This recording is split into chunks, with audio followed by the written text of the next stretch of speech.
Hey everyone, and welcome back to Logistics at a Crossroads. I'm Gia, and today we're diving deep into the growing economic uncertainty that's reshaping our industry. The big three: tariffs, layoffs, business restructuring. And what we're seeing isn't just market noise, it's a structural shift. Over the past few months, we've seen the warning signs across sectors. Freight volumes are dropping, warehouse backlogs are creeping up, and corporations are pulling back on guidance. Behind the headline, there's a clear pattern. Volatility is the new normal. What does that exactly mean for logistics leaders, for workers, for planners who depend on predictability to do their jobs? Today, we're talking about what's happening, why it matters, and how we can respond. We're hearing about 20,000 job layoffs in a single quarter, higher loan loss reserves, and a wave of companies withdrawing financial guidance, starting with General Motors and American Airlines to Stellantis and beyond. Major players are admitting they can't see far enough ahead to make solid forecasts, even with AI. Well, let's take a minute and zoom out. Much of this is tied to the aftershocks of the pandemic-era economy.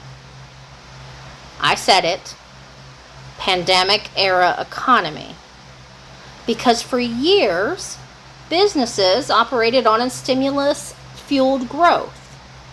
Easy money, cheap loans. And for a while, it worked. But now, as central banks tighten monetary policy and inflation keeps climbing, the borrowed time is running out.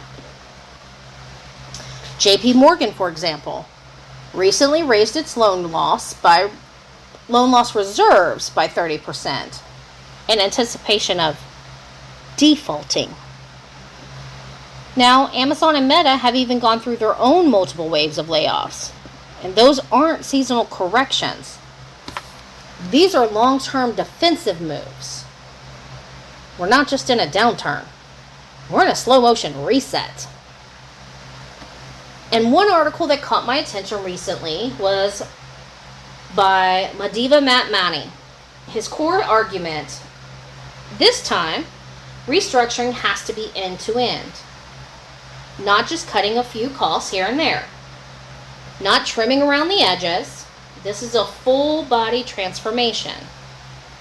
And he pointed out that after COVID, many companies got comfortable because their growth was artificially boosted. Profit margins looked strong, but the fundamentals below them were weak. Now, those same businesses are facing a real cost of underinvesting systems, people, and flexibility. And you're going to ask, what does end-to-end restructuring really mean?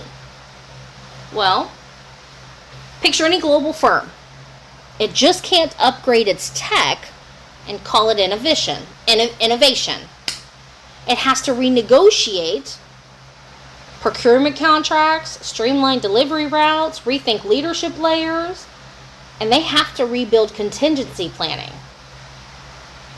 I look at it like renovating your house while living in it.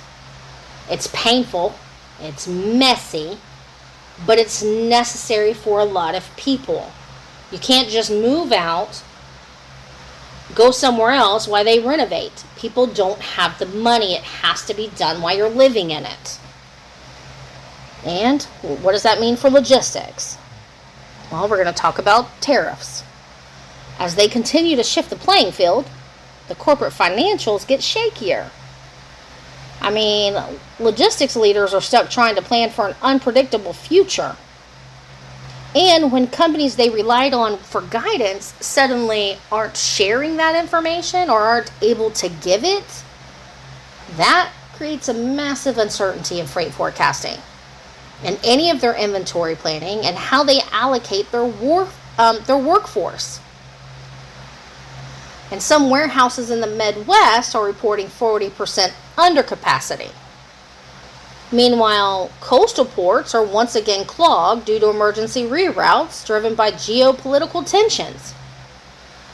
It's a logistical tug of war. But this is exactly where Manny's end-to-end thinking matters.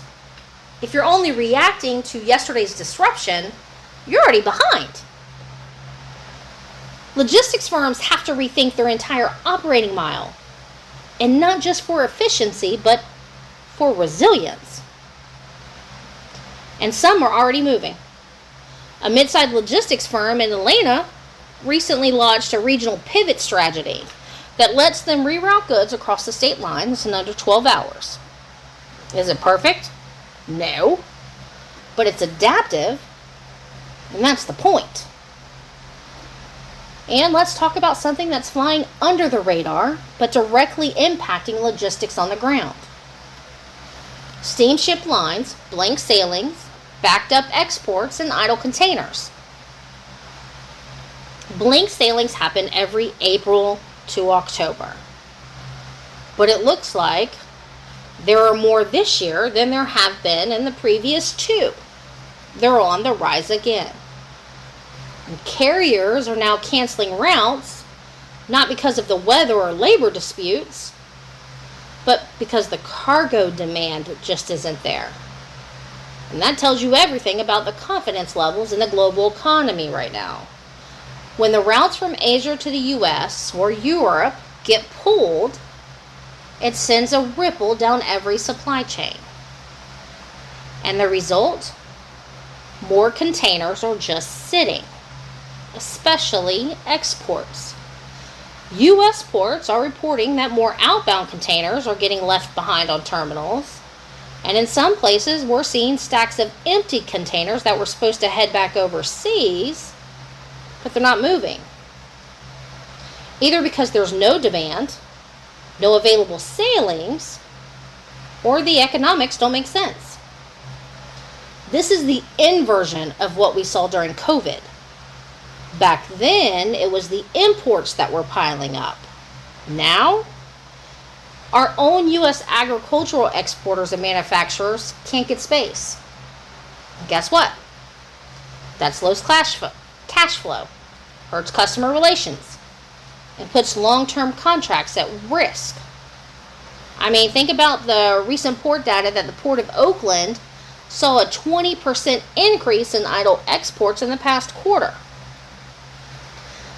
Meanwhile, Savannah reported over 50 blank sailings in just 1 month, compared to under 20 during the same time last year.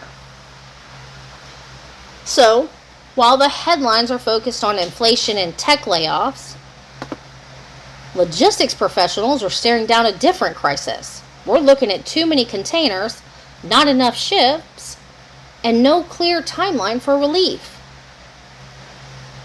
And let's not forget the human side of this. Port workers, drayage drivers, and warehouse teams were caught in the waves. Some days they're understaffed and slammed. Other days they're watching yards full of idle boxes with no instructions. It's a tough mental game. So what does this resilience really look like in this context? Well, it means developing supply chains that can flex when one node breaks. It means investing in tech that enables scenario planning in real time. And yes, it does mean rethinking labor, cross-training workers, balancing automation with human oversight, and being able to manage distributed teams. Companies that are serious about adaptation are already experimenting. Some are shortening their lead times by localizing production.